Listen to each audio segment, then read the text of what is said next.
اگر چاہتے ہیں کہ جہنم زیادہ، کوئی اور راستہ نہیں ہے کہ ہم پیغمبر کو بھی نہ مانیں، قرآن کو بھی نہ مانیں، کفر پر بھی رہیں، شرک پر بھی رہیں اور بے ایمانی بھی کریں، لاپرواہی بھی کریں، پھر بھی ہمیں جو ہے ایک راستہ ملنا چاہیے کہ ہم نجات حاصل کریں. کوئی اور راستہ نہیں ہے، ایک ہی راہ ہے اور وہی اسلام ہے، وہی صراط مستقیم ہے، اور صراط مستقیم ہی نجات کا راستہ ہے، کوئی اور راستہ نہیں. خداوند متعال کے پاس ایک ہی راستہ ہے اور وہ دین مبین اسلام ہے. ان الدین عند اللہ الاسلام، خدا کے نزدیک دین اگر ہے بس اسلام، اور نہیں ہے.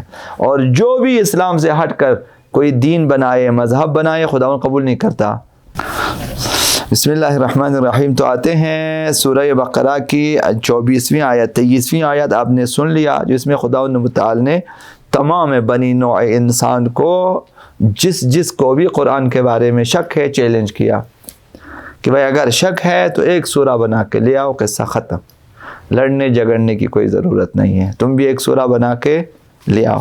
تو یہ پرسوں عرض کیا، وَإِن كُنتُمْ فِي رَيْبٍ، ریب یعنی شک، اگر تمہیں شک ہو، وَإِن كُنتُمْ اگر تم ہو، فی ریبٍ شک میں، مما نزلنا علی عبدنا ان چیزوں کے بارے میں جو ہم نے اپنے بندے پر نازل کیا ہے، پیغمبر اسلام پہ، اس میں اگر شک ہے، فَأْتُوا یعنی لے آؤ، بِسُورَةٍ ایک سورہ لے آؤ، تم بھی ایک سورہ بنا کے لے آؤ. تمہیں قرآن میں شک ہے کہ یہ قرآن خدا کی طرف سے نہیں ہے، تو پھر انسان کی طرف سے ہے، انسان کی طرف سے ہے، پھر تم بھی پڑھے لکھے ہو، لے کر آؤ ایک قرآن، ایک کتاب، ایک سورہ، صرف ایک سورہ.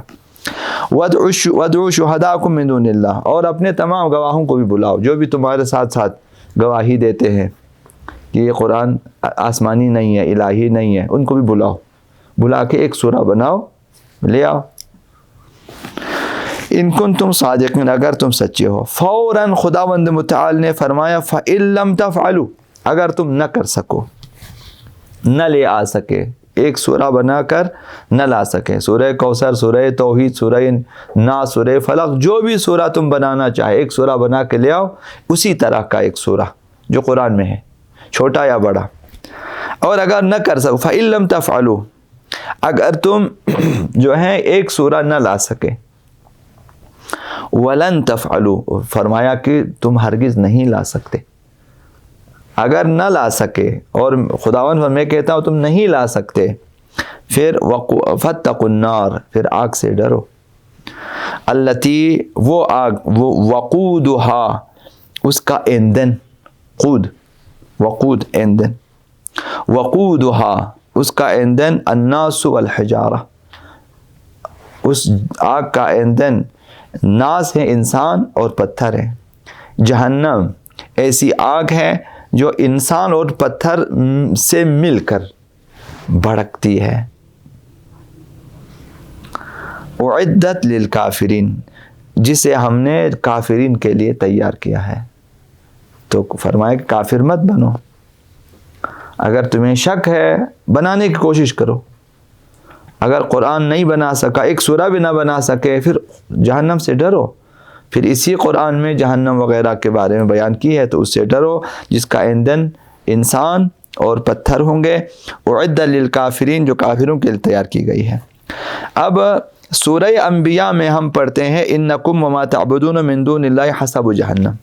سورہ انبیاء آیت نمبر 98 خداوند متعال نے فرمایا یعنی تم بھی اور خدا کے علاوہ ہر وہ چیز جسے تم لوگ پرستش جس کی کرتے تھے، وہ سب، وما تعبدون من دون اللہ اللہ کو چھوڑ کر جس کی بھی پرستش کرتے ہیں، پتھر کی، لکڑی کی، بتوں کی، سورج کی، پانی کی، جس کی بھی گائے، ہندوؤں کی گائے ماتا وغیرہ، جس کی بھی تم پرست کر، سب کو ہم نے جو ہے جہنم کا ایندھن بنانا ہے قیامت کے دن. تو کیسا منظر ہوگا کہ عابد و معبود دونوں جہنم میں ہیں، پرستش کرنے والے بھی، جن کی پرستش کی گئی ہے وہ بھی، سب کو جہنم میں ڈالا خدا متعال نے.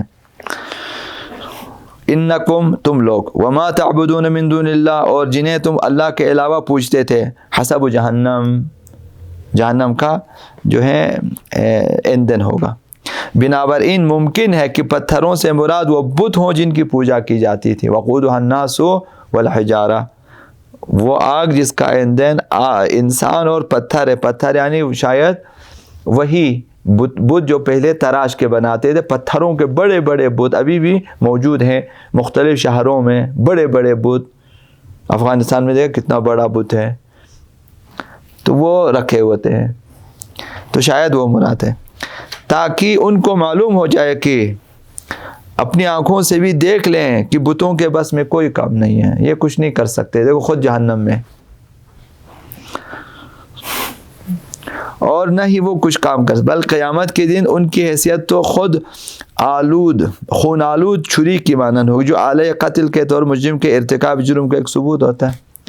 پتھر کے بتوں کو خداوند لائے گا، دیکھو یہ ثبوت کہ تم مجرم ہیں، تم ان کی پوجا کرتے تھے، ان کو خدا سمجھتے تھے یا شریک خدا سمجھتے تھے. اب دیکھا یہ کچھ بھی نہیں ہے، یہ خود آگ میں جل رہا ہے. تو خداوند متعال ان پتھروں کو بھی جہنم کا ایندھن بنائے گا. پوری تاریخ میں اتنے پتھروں لکڑیوں میں حجر الاسود اپنی تمام تر برکتوں کے ساتھ بھی مورد پرستش قرار نہیں دیا گیا. پتھر ہے، جنتی ہے، جنت سے لایا گیا ہے اور نورانی تھا، سفید بھی تھا، لوگوں نے آلودہ کر کے اس کو سیاہ کر دیا، لیکن اس کی پرستش نہیں کی گئی. خداوند متعال نے اس پتھر کی بھی پرستش کا حکم نہیں دیا، جو کہ مقدس ہے، بابرکت ہے، جنت سے لایا گیا، پھر بھی پرستش کا حکم نہیں دیا. اور وہ بتوں جیسا نہ تھا کسی نے تراشا ہو، لہذا جہنم کے پتھروں میں سے نہ ہوگا حجر اسود. مقدس پتھر ہے حجر اسود، زمین پر خدا کی قدرت کا مظہر اور حافظ اسرار اور بشری فطرت کے اقرار پر گواہ ہے. اس کے بہت سارے اثرات ہیں، گواہ بھی دیں گے. جو بھی آج مکہ گئے ہیں اور حجر اسود کا استسلام کیا ہے، جو لوگ جا سکتے جا کے ہاتھ لگاتے ہیں، جو لوگ نہیں جا سکتے وہ دور سے سلام کرتے ہیں.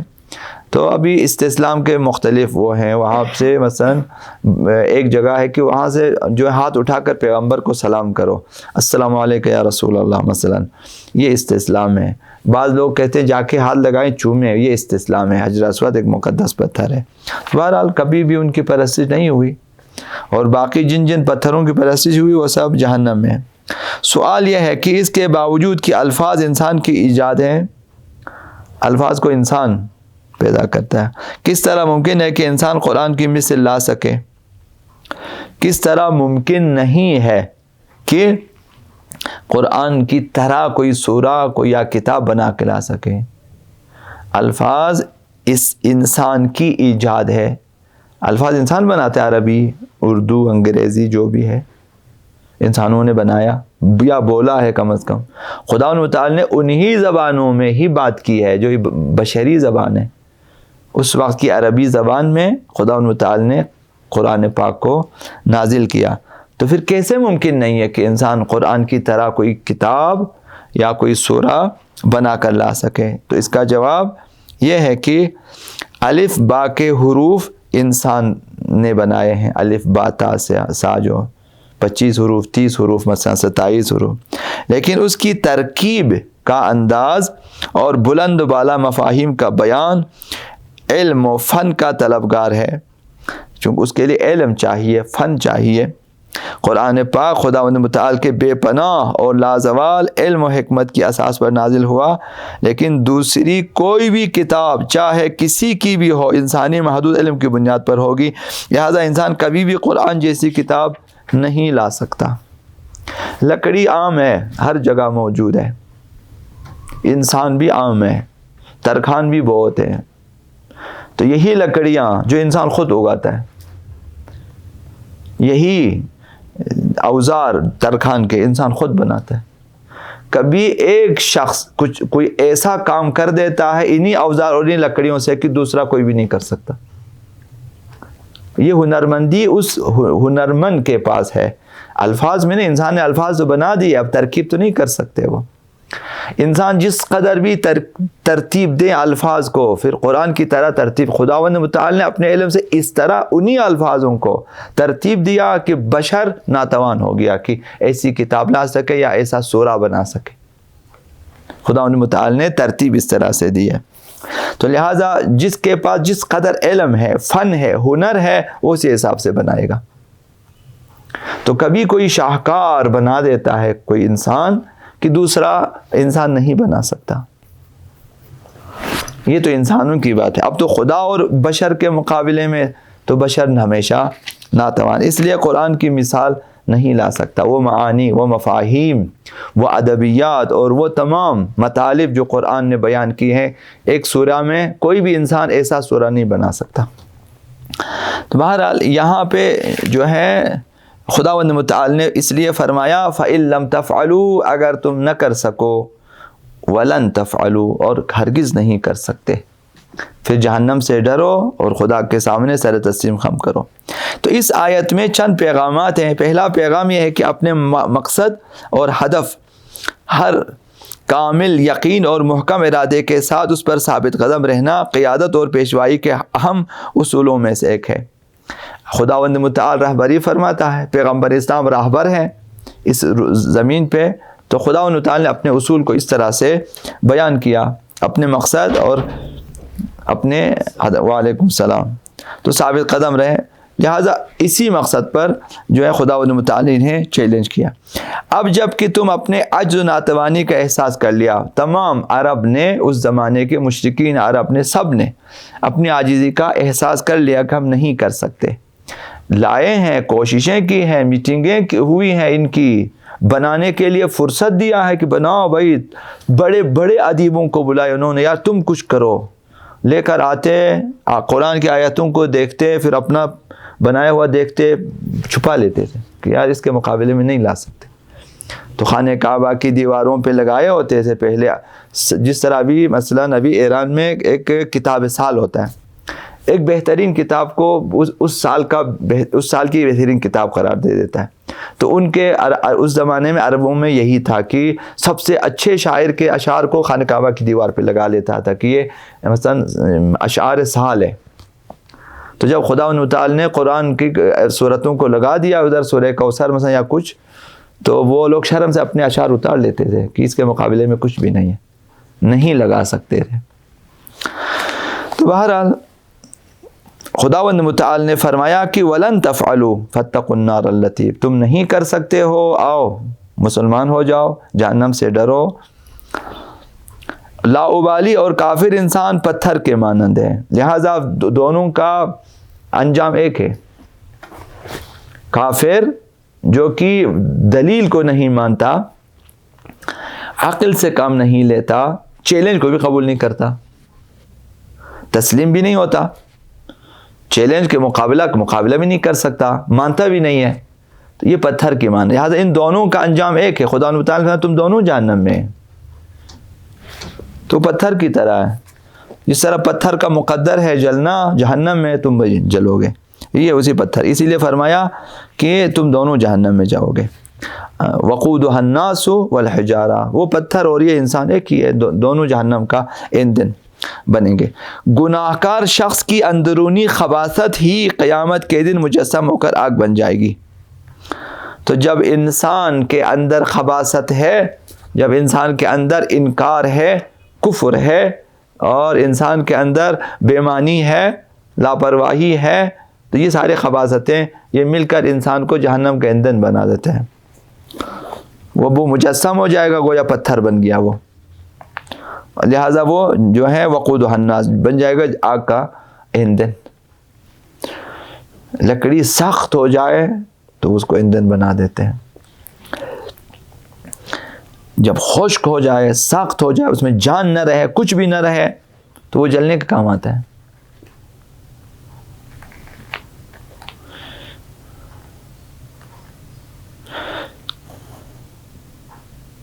چوب ہر نخل کی ممبر نشاوت دار کنم.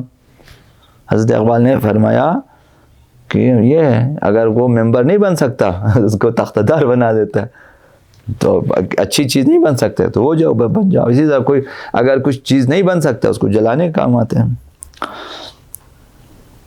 یہ انسان جو زمین پر خدا کا خلیفہ ہے، وَجَعَلْنَاكُمْ خلفاء الارض، خدا تعالی نے فرمایا ہم نے تمہیں زمین پہ خلیفہ بنایا، اپنا نمائندہ بنایا، تم نے میرے لیے کام کرنا ہے. تو انسان خلیفہ خدا ہے اور شائستگی کا عملی نمونہ پیش کرنے کے لیے بھیجا گیا ہے. دیکھنا یہ ہے کہ تم میں سے کون زیادہ شائستہ کام کرتا ہے، ادھر بھیجا گیا ہے. اگر کفر اور ہٹ درمی کی راہ اختیار کرے تو پھر دوزخ میں ہی جائے گا. تمہارا کام تھا خدا کے لیے کام کرنا، اور تم نے خدا کو چھوڑ کر پتھروں کی پوجا شروع کر دیا، خدا کے مقابلے میں آ گیا، ناشائستہ کام کرنا شروع کر دیا، کفر و شرک وغیرہ. تو تمہارا یہ انجام ہے کہ تم جہنم میں جاؤ. وقودها الناس والحجارہ. لہٰذا انہوں نے کفار قریش، باقی کفار نے ہٹ درمی کا مظاہرہ کیا، سر تسلیم خم نہ کیا، پیغمبر اسلام پر بہتان، تہمات جو ہے اور انہیں نازیبا کلمات پیغمبر اسلام کے لیے شخصیت کشی کی. خدا ان متعال نے کہا تم جہنم میں ان دن بنو گے. جہنم کی آگ سے رہائی قرآن پر ایمان، پیغمبر اسلام کی تصدیق پر منحصر ہے. اگر چاہتے ہیں کہ جہنم زیادہ، کوئی اور راستہ نہیں ہے کہ ہم پیغمبر کو بھی نہ مانیں، قرآن کو بھی نہ مانیں، کفر پر بھی رہیں، شرک پر بھی رہیں اور بے ایمانی بھی کریں، لاپرواہی بھی کریں، پھر بھی ہمیں جو ہے ایک راستہ ملنا چاہیے کہ ہم نجات حاصل کریں. کوئی اور راستہ نہیں ہے، ایک ہی راہ ہے اور وہی اسلام ہے، وہی صراط مستقیم ہے، اور صراط مستقیم ہی نجات کا راستہ ہے، کوئی اور راستہ نہیں. خداوند متعال کے پاس ایک ہی راستہ ہے اور وہ دین مبین اسلام ہے. ان الدین عند اللہ الاسلام. خدا کے نزدیک دین اگر ہے بس اسلام، اور نہیں ہے. اور جو بھی اسلام سے ہٹ کر کوئی دین بنائے، مذہب بنائے، خداوند قبول نہیں کرتا. وَمَن يَبْتَغِ غَيْرَ الْإِسْلَامِ دِينًا فَلَن يُقْبَلَ مِنْهُ. جو بھی اسلام کے علاوہ کوئی دین بنانا چاہے، یہی کفار جو اپنے لیے وہ بنا دیا، بھائی ہم پتھروں کو اس طرح کر کے یہ ایک مذہب اور دین بنا دیا، اس طرح ہم آگے جائیں گے. کسی بھی دین کو خداوند قبول نہیں کرتا. وَمَن يَبْتَغِ غَيْرَ الْإِسْلَامِ دِينًا. وہ اسلام کے علاوہ کوئی دین چاہے، فرمایا خداوند فلاں یقبل میں، خداوند قبول نہیں کرے گا. تو اسی راہ پہ جانا ہے. تو پس جہنم سے آزادی کا ایک ہی راہ ہے، وہ یہ کہ خدا پہ ایمان لائیں، رسول پہ ایمان لائیں، قرآن کو تسلیم کریں اور قرآنی اصولوں کے مطابق آگے بڑھیں. یہی ہے. فَإِن لَمْ تَفْعَلُوا وَلَن تَفْعَلُوا فَاتَّقُوا النَّارَ الَّتِي وَقُودُهَا النَّاسُ وَالْحِجَارَةُ أُعِدَّتْ لِلْكَافِرِينَ. اگر تم نہیں کر سکتے قرآن کا مقابلہ، اس کا مطلب یہ ہے کہ قرآن حق ہے، قرآن برحق ہے، تم مقابلہ نہیں کر سکے، چیلنج قبول نہ کر سکے، تو پھر سمجھو کہ یہ برحق ہے. جب برحق ہے بس ایمان لے آؤ اور جہنمی مت بنو. تو یہ یہاں پہ یہ آیت ختم ہو جاتی ہے. خدا تعالی نے فرمایا کہ میرا چیلنج ہے، اگر قبول کرو، اگر قبول نہیں کرتے ہو، مقابلہ نہیں کر سکتے، ہم جو یہ برحق ہے اور تم کبھی بھی قرآن کا مقابلہ نہیں کر سکتے. یہی زندہ و جاوید دلیل و برہان ہے. اب تک 15ویں صدی جاری ہے. قرآن کا چیلنج ابھی تک خود اپنے اندر موجود ہے. کئی جگہوں پر یہی چیلنج موجود ہے کہ بھئی آؤ مقابلہ کرو. اب بھی ساری دنیا اس بارے میں بات نہیں کریں گے. کوئی بھی مذہب، کوئی بھی عالم، کوئی بھی قرآن کی چیلنج کے بارے میں بات نہیں کریں گے. کہتے وہ نہیں کر سکتے، لڑیں گے بس. ایٹم بم کی بات کرو، بم برسائیں گے، میزائل برسائیں گے، قرآن کا مقابلہ نہیں کر. ورنہ بغیر خون خرابے کے فیصلہ ہو سکتا تھا، یا اس کا مقابلہ کرو یا تسلیم کرو. قرآن نے بہترین راستہ دکھایا تھا. تو یہ جو بھی آج انکار کرتا ہے وہ ہٹ درمی ہے، چونکہ پتہ ہے یا وہ آئے گا مقابلہ کرے گا، یار یہ کیوں نہیں بنا سکتا. ابھی آخر 3 آیتیں بنانے میں کون سی قباحت ہے؟ 3 جملے سورہ کوثر میں کتنے جملے ہیں؟ انا اعطیناک الکوثر فصل لربک وانحر ان شانک هو الابتر. ٹوٹل 3 جملے. خداوند متعال نے اور زیادہ نہیں مانگا، کہا کہ ایک سورہ بنا کے لے آؤ. تو 3 جملے بنا کے لے آؤ جو سورہ کوثر کے مقابلے میں رکھو.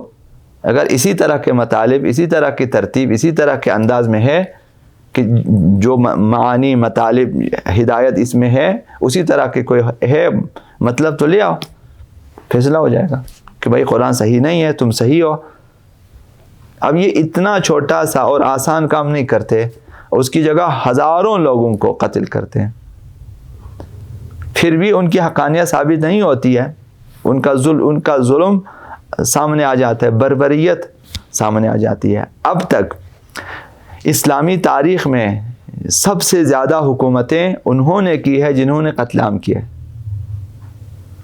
سب سے زیادہ حکومتیں قتلوں کے قتل، اور اس میں بھی عموماً جو ہیں مکتب تشیع کے افراد اور سادات کو قتل کیا گیا. اس طرح انہوں نے حکومتیں قائم کی ہے، ورنہ کوئی حکومت نہیں رہتی ہے۔ علمی میدان میں کسی نے آگے آ کر چیلنج کیا ہو نہیں ہے۔ یہ اسلام کی اور دین مبین اسلام کی اور مکتب تشیع کی حقانیت کی دلیل ہے کہ علمی میدان میں کوئی سامنے نہیں آتا، لڑنا مرنا چاہتے ہیں۔ آج یہاں بھی اس مملکت میں بھی کہ دہشت گردی کا زور کیوں ہے؟ اس لیے کہ علم سے تو مقابلہ نہیں ہو سکتا، بس مارو انہیں۔ یہ سلسلہ پیغمبر اسلام کے زمانے سے لے کر اب تک جاری ہے کہ مارنا انہیں، قتل کرنا ہے۔ خود پیغمبر اسلام کو اسی غدیر خم کے آس پاس میں پہاڑوں سے گرانے کی کوششیں ہوئی ہیں، افراد بھیجے گئے ہیں رات کی تاریکی میں، خدا انہوں تعالیٰ نے نور بھیجا، سب کے چہرے پیغمبر صاحب کے سامنے نظر آ گئے۔ غدیر کے خطبے پیغمبر صاحب مجھے پتہ ہے ایک ایک کا چہرہ میں نے دیکھا ہے۔ یعنی دہشت گردی وہاں سے شروع ہے اور اب تک یہی ہے، چونکہ مقابلہ نہیں کر سکتے، پیغمبر کے سامنے آ جاتے مقابلہ کرتے، بھائی سوال جواب۔ ان سے تو وہ ایسا ہی بہتر ہے جو لوگ آئے تھے مباہلے میں، جب انہوں نے کہا ٹھیک ہے مقابلہ نہیں کر سکتے، تسلیم کرتے ہیں، ہم جزیہ دیں گے بھائی، تو وہ اچھے ہیں، انہوں نے لڑائی مڑائی کا کوئی نہیں کیا۔ لیکن یہ مسلمان ہیں جو تسلیم نہیں کرتے، مارتے بھی۔ خیر یہ داستان بہت طولانی ہے، پر محمد وآل محمد صلی اللہ علیہ وسلم، محمد وآل محمد۔